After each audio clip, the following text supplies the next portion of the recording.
সাধারণকালের দ্বিতীয় সপ্তাহ বুধবার। প্রথম পাঠ হিব্রুদের কাছে ধর্মপত্র, 7 অধ্যায়, পদ সংখ্যা 1 থেকে 3 এবং 15 থেকে 17। যিশু যাজক চিরকালের মতো মেলখিসেদেকের রীতি অনুসারে। প্রীতিভাজনেরা যুদ্ধে বিপক্ষ রাজাদের ছিন্ন ভিন্ন করার পর আব্রাহাম যখন ফিরে আসছিলেন, তখন সালেমের রাজা সেই মেলখিসেদেক পরাৎপর ঈশ্বরের যাজক, যিনি পথে তিনি তার সঙ্গে দেখা করতে এগিয়ে এলেন। তিনি আব্রাহামকে আশীর্বাদ জানালেন। আব্রাহাম তখন লুণ্ঠিত সব কিছুর 10 ভাগের 1 ভাগ তাঁকে নিবেদন করলেন। মেলখিসেদেকের নামের অর্থ করতে গেলে প্রথমত তিনি হলেন ধর্মরাজ। তাছাড়া তিনি আবার সালেমের রাজা, অর্থাৎ শান্তিরাজ। তার যেন পিতা নেই, মাতা নেই, বংশ তালিকা নেই, না আছে তাঁর জীবনের আরম্ভ, না আছে পরমায়ুর শেষ। ঈশ্বর পুত্রের মতোই তিনি যাজক হয়ে থাকেন চিরকালেরই মতো। তাছাড়া ব্যাপারটা আরও স্পষ্ট হয়ে ওঠে যখন দেখি যে নতুন যাজক এখন আবির্ভূত হয়েছেন, তিনি মেলখিসেদেকের মতোই যাজক। তিনি যাজক হয়েছেন দেহগত জন্মের কোনো নিয়মের জোরে নয়, বরং অবিনশ্বর এক জীবনেরই শক্তিতে। তার বিষয়ে তো শাস্ত্রে এই সাক্ষ্যবাণী রয়েছে, যাজক তুমি চিরকালের মতো মেলখিসেদেকের রীতি অনুসারে। এইভাবে আগেকার সেই নিয়মটি বাতিল হয়ে গেছে, কেননা অক্ষম নিষ্ফল ছিল সেই নিয়ম। মোশির বিধান তো কোনো কিছুকেই পূর্ণ করে তুলতে পারেনি। তার বদলে আমাদের জীবনে এখন এনে দেওয়া হয়েছে শ্রেয়তর এমন একটি আশা, যে আশা আমাদের নিয়ে যাচ্ছে স্বয়ং ঈশ্বরের সান্নিধ্যে। প্রভুর বাণী, শাম সঙ্গীত, ধুয়ো। প্রভু, যাজক তুমি চিরকালের মতো, চিরকালের মতোই ওগো যাজক তুমি। ভগবান তো আমার প্রভুকে বলেছেন, এসো আমার ডান পাশেই বসো তুমি।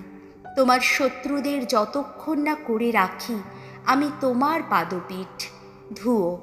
প্রভু, যাজক তুমি চিরকালের মতো, চিরকালের মতোই ওগো যাজক তুমি।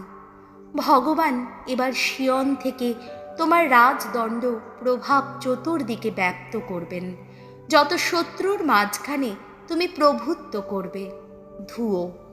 প্রভু, যাজক তুমি চিরকালের মতো, চিরকালের মতোই ওগো যাজক তুমি। যেদিন জন্ম নিয়েছ তুমি, সেদিন থেকেই পেয়েছ তুমি রাজকীয় অধিকার। সেদিন থেকেই ভূষিত তুমি পবিত্র গরিমায়।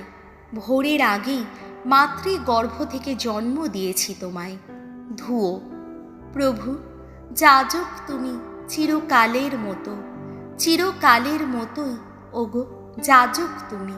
ভগবান শপথ করেই বলেছেন, আর এই শপথের পরিবর্তন হবে না কোনো দিন।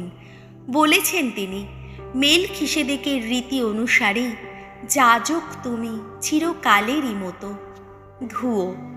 প্রভু, যাজক তুমি চিরকালের মতো, চিরকালের মতোই ওগো যাজক তুমি।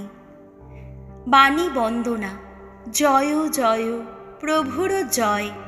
সকলকেই শোনাতেন যিশু ঐশ্বরাজ্যের মহামঙ্গল বাণী। মানুষের যত রোগ, যত ব্যাধি সারিয়েই তুলতেন তিনি। জয় জয়, প্রভুর জয়।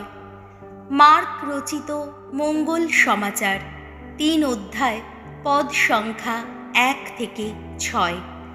অসহায় মানুষকে সাহায্য করা বিশ্রাম বারেও ধর্মসম্মত কাজ। যিশু একদিন সমাজগৃহে গেছেন। সেই সময় একজন লোক সেখানে ছিল, যার একটি হাত নুলো। যিশু বিশ্রামবারে তাকে সারিয়ে তোলেন কিনা তা দেখবার জন্যে ফরিসিরা লক্ষ্য রাখছিলেন, তার বিরুদ্ধে যাতে একটা অভিযোগ আনা যায়। নুলো লোকটিকে যিশু বললেন, ওঠো, সামনে এগিয়ে এসো। তারপর তিনি ফরিসিদের জিজ্ঞেস করলেন, বিধানের দিক থেকে বিশ্রামবারে কোন কাজটা করা উচিত? উপকার করা না অপকার করা? প্রাণ রক্ষা করা না হত্যা করা, তারা কিন্তু চুপ করে রইলেন। যিশু ক্রুদ্ধ দৃষ্টিতে তাদের সকলেরই দিকে একবার তাকিয়ে দেখলেন। তাদের হৃদয় এমন কঠিন দেখে তিনি ক্ষুব্ধ হলেন। প্রভু যিশুর মঙ্গল সমাচার।